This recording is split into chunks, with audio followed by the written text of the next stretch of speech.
ओम शांति। क्यों है अधिक मास इतना शक्तिशाली? अधिक मास में क्या करें, क्या ना करें?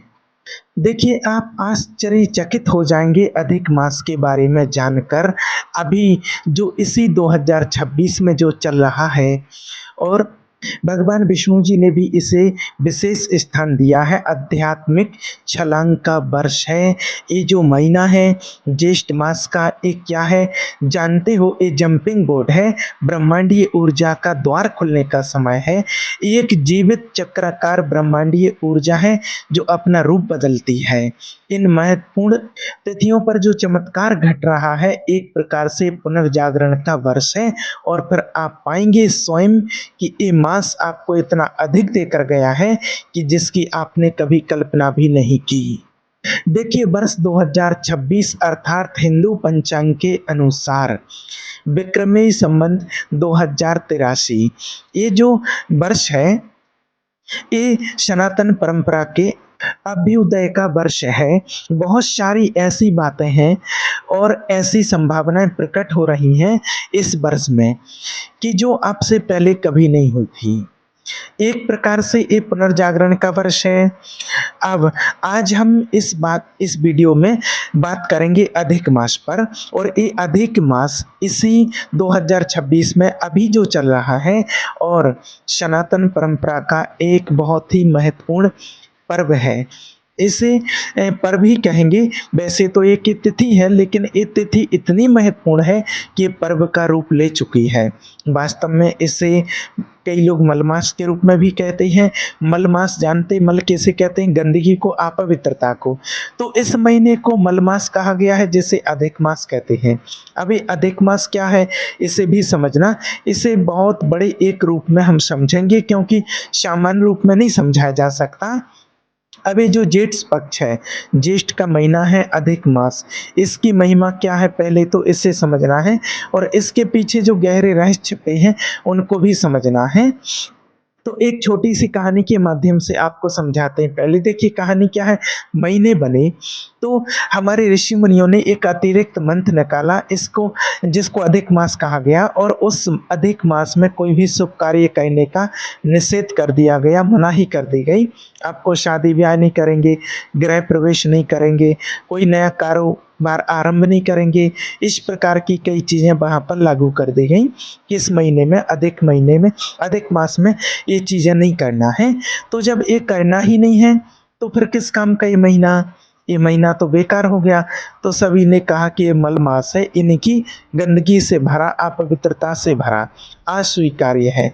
किसी ने इसको स्वीकार नहीं किया, किसी देवता ने इसे इस महीने को स्वीकार नहीं किया। तो ये जो महीना था बड़ा उदास हो गया कि मैं क्या करूं, कहाँ जाऊं, कोई भी मुझे स्वीकार नहीं कर रहा। अब जिसे कोई स्वीकार ना करे वह अनाथ हो जाता है। और अनाथों के नाथ कौन हैं? वे जो सबके नाथ हैं। तो वो महीना पहुंचता है भगवान विष्णु जी के पास और कहता है, भगवान मैं कहाँ जाऊं? हर देवता के द्वार से मैं ठुकरा दिया गया हूँ, मैं उपेक्षित हूँ, मैं बहिष्कृत हूँ, कोई मुझे स्वीकार नहीं करता, सब मुझे मलमास कहते हैं और भी बहुत सारे नामों से पुकारते हैं। तो उन नामों का भी आगे जिक्र करेंगे। लेकिन बहुत उदास, बहुत निराश, भगवान विष्णु जी ने कहा कि सुनो, तुम्हें मैं अपना नाम देता हूँ। मलमास नहीं रहोगे तुम तुम्हें सब पुरुषोत्तम मास कहेंगे, दामोदर मास कहेंगे। कितना उच्च स्थान दिया। अब इस चीज को एक चीज से और समझना, बहुत गहरी बात है। अभी जो आपको बताया कि ये महीना जिसे कोई स्वीकार नहीं कर रहा था, अनेक भक्त लोग क्या कहते हैं, जिनको इस बात का ज्ञान नहीं है कि वास्तविकता क्या है। तो कई लोग कहते हैं कि भगवान श्री कृष्ण जी विलासी थे, उनकी 16,108 रानियां थी। अब उनको ये नहीं पता कि जो वो 16,000 जो नारियां थी वो एक राक्षस से छुड़ाई गई थी। एक राक्षस राजा थे जो उनका शोषण करता था, बंदी बना करके रखा था। अब जब उनको मुक्त करा दिया भगवान ने, तो वो बोली कि हम जाएं कहाँ, जो 16,000 थी। तो कोई उनको स्वीकार ही नहीं करना चाहता था। इस स्थिति में जैसे इस मलमास को कोई स्वीकार नहीं करना चाहता है, ऐसे ही उन स्त्रियों को मल कहा गया है। ये जो तो गंदगी हो गई। एक राक्षस के घर जो स्त्री रह ली तो वो गंदगी बन गई, तो उन्होंने ऐसे कहा, तो किसी भी परिवार वालों ने उन स्त्रियों को स्वीकार नहीं किया। अब वो कहाँ जाएँ? क्योंकि बिना नाम के तो सब गुमनाम हो जाता है, बिना नाथ के तो सब अनाथ हो जाता है। तो भगवान श्री कृष्ण जी ने कहा, तुम सबसे मैं विवाह करता हूँ, तुम मेरी पत्नियाँ कहलाओगी कि कृष्ण की पत्नियाँ हो। लेकिन इसका वास्तविक अर्थ है कि वो 16,108 आत्माएँ, जो 16,108 की माला भी गाई जाती है, कि वो 16,108 पुण्य आत्माएँ जो परमात्मा से अति प्रेम करती हैं और परमात्मा के ऊपर न्यौछावर हो जाती हैं, उन्हीं का ये 16,108 का गायन है, कि जो मान लेती हैं कि एक परमात्मा के अलावा दूसरा हमारा और कोई नहीं, उसे ही अपना सब कुछ स्वीकार कर लेती हैं। तो समाज ने जिन्हें कुलच्छनी और क्या-क्या नाम देकर बहिष्कृत किया, उपेक्षित किया, उनको सम्मानजनक स्थान दिया, नाम दिया कि श्री कृष्ण की रानियाँ हैं। दासियाँ नहीं कहा, कोई और राजा होता तो कहता कि चलो मैं तुम्हें अपनी दासी बना लेता हूँ, तो संसार कहेगा कि अमुक-अमुक राजा की ये इतनी दासियाँ हैं। नहीं, श्री कृष्ण जी कहते हैं तुम मेरी रानियाँ हो, कितना उच्च सम्मान दिया। तो वैसा ही उच्च सम्मान इस अधिक मास को दिया, जिसे लोग मलमास कहते थे। संसार क्या है? संसार सिर्फ फ़ायदे की बात सोचता है, और फ़ायदा भी कौन-सा? पैसे का फ़ायदा, माया का पैसा, धन का पैसा। ये जो धन है ना, इसका फ़ायदा हो तो उसका सम्मान करता है। सुना होगा कई लोगों को, जैसे कई हलवाई लोग कहते हैं दिवाली के टाइम पर कि भाई हमारा सीज़न का टाइम है, दिवाली का समय बड़ा मूल्यवान होता है। इसलिए जिसका जो रोज़गार है, उस रोज़गार से संबंधित जब कोई महीना आता है, तो उनके लिए वो महत्वपूर्ण हो जाता है। लेकिन ये अधिक मास जिसको मलमास घोषित कर दिया गया, किस कारण से? कि कोई भी ऐसा काम नहीं होगा जो अच्छा काम माना जाता है, तो फिर करें तो करें क्या? क्या करें सब बेकार? नहीं, देखिए इसमें कहने के लिए बहुत कुछ है, इस पर भी बात की जाएगी कि क्या करें। देखिए हमारे यहाँ जो समय है सनातन परंपरा में, समय को हमने कोई दिन या तिथि के रूप में नहीं माना है। केवल इस बात का प्रतीक नहीं है कि आज ये दिन है, ये समय है। सनातन परंपरा में समय को एक जीवित चक्राकार ऊर्जा माना गया है, जो अपनी रूपाकृति को बदलती रहती है। पश्चिमी संबोधनों में यदि हम देखें, तो वो समय को केवल तिथि और दिन के हिसाब से ही स्वीकार करते हैं। एक बहुत दैनिक जीवन का उदाहरण आपको देते हैं, क्या कहते हैं सब? देखिए, good morning, good afternoon, good evening, good night. इसका अर्थ क्या हुआ? गुड मॉर्निंग अच्छी सुबह, गुड आफ्टरनून अच्छी दोपहर, गुड इवनिंग अच्छी शाम, गुड नाइट अच्छी रात। तो इसमें क्या किया उन्होंने? सिर्फ इन्फॉर्मेशन दी है। पश्चिमी कैलेंडर और संबोधनों में ज़्यादातर इन्फॉर्मेटिव चीज़ें हैं, लेकिन सनातन परंपरा में हम क्या कहते हैं? या तो राम राम, नमस्कार, नमस्ते। क्या मतलब हुआ? नमस्कार का मतलब क्या हुआ? कि हम नम माने झुक रहे हैं किसके आगे? उस आकार, नमस्कार उस निराकार के आगे, वह जो परमात्मा सभी आत्माओं का पिता है, हम उसके आगे झुक रहे हैं। और वही परमात्मा का अंश हम सभी आत्मा जो सबके अंदर विराजमान हैं। तो सबको नमस्कार, नमस्ते, राम राम। देखो, ये समय की ओर इशारा नहीं कर रहे कि good afternoon, good evening, good night, good morning, नहीं। ये उस विराट ब्रह्मांडीय ऊर्जा को नमस्कार कर रहे हैं, उसके सम्मुख नतमस्तक हो रहे हैं, जो सामने वाले के मन के भीतर बह रही है, तन के भीतर बह रही है, उसके पूरे अस्तित्व में बह रही है। हम उसे यत्र तत्र बहता हुआ देखते हैं। यही सनातन परंपरा की सबसे बड़ी विशेषता है कि उसकी दृष्टि बहुत सूक्ष्म है। और आज इसी सूक्ष्म दृष्टि पर आगे बात करेंगे। भारतीय प्राचीन विज्ञान जो है, वो जिस काल गणना की बात करता है, उसका एक बहुत ही प्रभावशाली और सशक्त जो है उदाहरण, वो है अधिक मास। आप आश्चर्यचकित हो जाएंगे अधिक मास के बारे में जानकर। सौर्य वर्ष यानी कि सूर्य का वर्ष जो सूर्य से परिचालित और संचालित होता है, वो 365 दिन और 6 घंटे का होता है। और चंद्र वर्ष लगभग 354 वर्ष लगभग, यानी कि हर वर्ष लगभग 11 दिन का अंतर पैदा होता है। यदि ये अंतर ठीक से ना किया जाए, तो धीरे धीरे पर्व ऋतुएं और कृषि चक्र पूरी तरह से असंतुलित हो जाएंगे। भारतीय पंचांग में ने समस्या का समाधान कई वर्षों पहले खोज लिया था। लगभग हर 32 महीने में 16 दिन बाद एक अधिक अतिरिक्त महीना जोड़ दिया जाता है। ये गणना वेदांत, ज्योतिष, सूर्य सिद्धांत और आर्यभट्ट जैसी परंपराओं से विस्तार में प्राप्त होती हैं। यह केवल धार्मिक आस्था नहीं है, बल्कि अत्यंत उन्नत ज्योतिष विज्ञान का अन्वेषण है। उसका एक प्रमाण है। पश्चिम में लीप ईयर और सनातन समय की दृष्टि दोनों भिन्न है। पश्चिमी कैलेंडर के अनुसार समय के अंतर को संतुलित करने के लिए हर 4 वर्ष में एक एक्स्ट्रा दिन जोड़ दिया जाता है, जिसे लीप ईयर कहा जाता है। लेकिन भारतीय समय गणना इससे अधिक सूक्ष्म है। यहाँ केवल एक दिन नहीं, बल्कि पूरा एक महीना जोड़ा जाता है। क्यों जोड़ा जाता है? क्योंकि भारतीय पंचांग केवल सूर्य की गति पर आधारित नहीं है। इसमें सूर्य, चंद्रमा, ऋतु, नक्षत्र, धार्मिक चक्र इत्यादि आदि सभी को साथ लेकर समय की गणना की जाती है। यही कारण है कि सनातन परंपरा में समय सीधी रेखा में नहीं चलता, बल्कि एक लयबद्धता में चलता है। और माना भी गया है, समय यहाँ कोई मशीन नहीं है, बल्कि एक जीवन और ब्रह्मांडीय ऊर्जा है। समय को हम एक जीवित देवता के रूप में देखते हैं। हम ये नहीं देखते कि ये सिर्फ एक घड़ी है। घड़ी कहते ही कि वह एक यंत्र बन जाता है, एक मशीन बन जाता है, लेकिन हमने इसको बहुत ऊपर जाकर हम कहते हैं ना काल महाकाल, हमने इसे देवताओं का एक रूप दिया। और देवता तो जीवित होते हैं और जीवित होने के कारण उनका व्यवहार भी बदलता रहता है। और इसी बदलते व्यवहार के अंतर्गत ये अधिक मास आता है। 2026 का ये जो अधिक मास चल रहा है, इसमें बहुत सारी समय और तिथियां ऐसी हैं जो अपने आप में बहुत गहरी विशेषता रखती हैं। इस वर्ष 2026 में अधिक मास 17 मई से शुरू हो गया है और ये 15 जून तक चलेगा। वैष्णव परंपराओं में इसे विशेष रूप से पुरुषोत्तम मास या दामोदर मास माना जाता है। इस अवधि को केवल कैलेंडर नहीं माना जाता है, बल्कि आध्यात्मिक विकास का प्रतीक माना जाता है।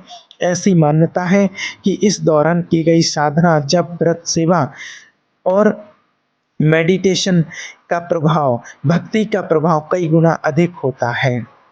यही कारण है कि साधु सन्यासी इस समय को भीतर जाने का अवसर कहते हैं। आज आज की दुनिया कितनी देखिए भागती हुई बदहवास दुनिया है। तो अधिक मास ने ये तो बता दिया कि क्या क्या नहीं करना, लेकिन क्या करें ये भी जान लेना जरूरी है। अधिक मास वास्तव में आध्यात्मिक उत्थान का मास है कि इसमें मनुष्य अपने भीतर की जो गहराइयां हैं उनमें गोता लगा सकता है, अपनी चेतना का विकास कर सकता है। और यही कारण है कि बाकी सब कार्यों का निषेध किया गया और कोई कारण नहीं था। अगर आप शादी ब्याह इत्यादि कार्यों में बहुत व्यस्त रहेंगे, तो फिर भीतरी आनंद की ओर, भीतरी अंतर यात्रा की ओर आप कब जाएंगे? आप नहीं जा सकते। इसलिए इस काम को किस लिए रखा गया कि व्यक्ति अपनी अंतर यात्रा कर सके, ध्यान कर सके, मेडिटेशन कर सके, भगवान का ध्यान कर सके, भक्ति पूजा पाठ कर सके। इस समय में सर्वाधिक प्रभावशाली दान, पुण्य, यज्ञ, मेडिटेशन, साधना वह सब रखी गई हैं। बाकी सब चीज़ों से उसका ध्यान हटा दिया। अधिक मास यानी अधिक समय मिल रहा है आपको ध्यान करने का, मेडिटेशन करने का, क्योंकि इस समय इसको मानने वाला जो संसार है वो सब उन गतिविधियों में लिप्त नहीं है। अब आप कहेंगे कि हम तो शादी नहीं कर रहे, दूसरे तो कर रहे हैं। तो जब आप इसको निषिद्ध ही घोषित कर दिया गया, तो आपका जितना भी सर्कल है उसमें जो भी सनातन परंपरा को मानने वाले हैं, वो इस काल अवधि के अंतर्गत न विवाह करेंगे, न मुंडन संस्कार रखेंगे, ना ही कोई गृह प्रवेश करेंगे, ना कोई नया कारोबार शुरू करेंगे। वो सब चीज़ें नहीं करेंगे जिसमें समाज एक साथ जुटता है, एक साथ रहता है, निमंत्रित करता है कि आइए हमारे यहाँ ये समारोह है। तो ये सारे शुभ समारोह तो बंद कर दिए गए। किस लिए बंद कर दिए गए? कि आप कब तक भागोगे, कब तक दौड़ोगे? अरे कहीं तो ठहर जाओ, कहीं तो रुक जाओ, कहीं तो थोड़ा विश्राम पा लो। वो सुना है ना गीत, वहाँ कौन है तेरा मुसाफिर जाएगा कहाँ, दो घड़ी का आराम कर लो। कौन है वहाँ जहाँ तुम भागा जा रहा है? तो दो घड़ी, दो पल का आराम, दो पल का विश्राम भगवान के पास, और उसी के लिए अधिक मास रखा गया है। और भगवान ने इसको पुरुषोत्तम मास, दामोदर मास अपना नाम इसीलिए दिया है कि इस महीने में उनके निकट जाने की सर्वाधिक संभावनाएँ बढ़ जाती हैं और भक्त लोग भी अन्य सभी चिंताओं से मुक्त रहते हैं। बाकी सब चीज़ें उसके लिए आउट ऑफ फ़ोकस हो जाती हैं और पूरा फ़ोकस उसका परमात्मा की दृष्टि पर रहता है और उनके ध्यान में रहता है, पूरी दृष्टि परमात्मा पर लगी रहती है। तो जब फ़ोकस हो जाएगी कोई आँख, तो वह ज़्यादा अच्छा काम कर पाती है, वही काम यहाँ पर हो रहा है। संसार जब कोई बुराई करने पर आता है ना, तो बुराई के रूप में तो बहुत सारे नाम दे देता है। वही इस अधिक मास के साथ हुआ है। नाम तो अधिक मास था, ज्येष्ठ मास जिसमें ज़्यादा दिन है, लेकिन इसको मलमास कह दिया और यहीं पर थोड़ी ना ठहर गया। संसार उसने कहा नहीं, थोड़ी और हमें इसकी बुराई करनी और निंदा करनी है, थोड़ा और इससे गलियाना है, तो और क्या-क्या कहा गया है, इसे मलीमुलिच मास कहा गया है। और कई लोग फिर इससे दूर-दूर भी लेने लगे इतने नीच नाम देने के कारण, लेकिन साधु संतों ने समझाया, हमारी सनातन परंपरा ने समझाया कि भगवान विष्णु ने इसे विशेष स्थान दिया है। हिरण्यकश्यप का नाम तो सभी ने सुना, प्रहलाद का जो पिता था, उन्होंने क्या वर माँगा था? उन्होंने वर माँगा था, ना मैं दिन में मरूँ, ना रात में मरूँ, ना घर के भीतर, ना बाहर मरूँ, ना मैं सुबह मरूँ, ना मैं संध्या के समय मरूँ, ना मैं किसी शस्त्र से, ना अस्त्र से मरूँ, ना मैं किसी मनुष्य मरूँ, ना किसी पशु से मरूँ। अब इतने सारे टाइम ऑन कंडीशन उन्होंने रख दी, कैसे भला कोई मारे? मारे जाने की सारी संभावनाएँ नष्ट कर दी गई कि ना मैं ज़मीन पर मरूँ, ना मैं आकाश में मरूँ। अब बताइए, सोचिए कैसे मारिएगा उसको? तो भगवान ने नरसिंह अवतार लिया और नरसिंह अवतार लेकर एक अपवाद समय निकाला गया, उस अपवाद समय के अंदर उसे मारा गया। ठीक इसी प्रकार से ये जो अधिक मास है, ये भी एक अपवाद मास है। अपवाद माना एक्सेप्शनल केस, जो सामान्यता नहीं मिलता है। अब अभी 2026 में तो ये 8 वर्ष के बाद आया है, तो ये बहुत विशेष अवसर है। ये आध्यात्मिक छलांग का वर्ष है। ये जो महीना है ज्येष्ठ मास का, अधिक मास क्या है जानते हो? ये जंपिंग बोर्ड है। इस समय छलांग लगाइए, इस समय द्वार खुलता है, जैसे कोई पोर्टल खुलता है, तो इस समय ब्रह्मांडीय ऊर्जा का द्वार खुलने का समय है। ये जो समय अभी बताया है अधिक मास का, ये वही समय है। इस समय को चूकना नहीं है और इसको अपने लिए एक संभावना बना देना है और उस अनंत अज्ञात अगोचर सत्ता में छलांग मारने की पूरी संभावना बना देनी है। और अधिक मास की 2026 में जो अवधि है वो 17 मई से शुरू हो गई है और 15 जून तक ही चलेगा। ये समय बहुत ही प्रभावशाली है, इसको आपको व्यर्थ बिल्कुल भी नहीं जाने देना है। ये बहुत ही प्रभावशाली समय है, बहुत ही सशक्त है और समझ लीजिए कि वो जो अस्तित्व के द्वार हैं, ब्रह्मांडीय ऊर्जा के द्वार हैं, उनके खुलने की पूरी संभावना इस समय पर है कि हम कितना खोल पाते हैं उन्हें, कि हम इस अधिक मास का कितना उपयोग करके उन द्वारों को खोल पाते हैं। इसीलिए अधिक मास में इन शुभ कार्यों को वर्जित घोषित किया गया है, कोई और कारण नहीं है। कई लोग कुतर्क करते हैं कि क्यों हम बंद कर दें, क्या कारण है? तो अरे देखिए, यही कारण है कि कभी कहीं तो जाकर आप रोकोगे ना इस भागती दौड़ती ज़िंदगी में। अभी आप बदहवास से भागे जा रहे हो और आपको रुकने की संभावना ये अधिक मास दे रहा है, अधिक समय दे रहा है, अपने भीतर जाने का समय दे रहा है। तो जाओगे नहीं क्या? तो जाओ। इसी जाने का जो गहरा अर्थ है वो अधिक मास के अंदर छिपा हुआ है। अब कुछ और महत्वपूर्ण बातें हैं जो आपको बताएँ, इस पर विशेष आपको गौर करना है। 31 मई को जो पूर्णिमा है और एक ऐसी पूर्णिमा है जो 8 वर्ष के बाद आ रही है, जिसे हम पुरुषोत्तम या दामोदर मास की पूर्णिमा से भी जानते हैं। पूरे 8 वर्ष बाद आने वाला 2026 में जो अधिक मास जो चल रहा है, ये पितृ पक्ष के रूप में भी माना जा रहा है। अर्थात हम अपने पितरों के लिए पुण्य पूजन कर सकते हैं।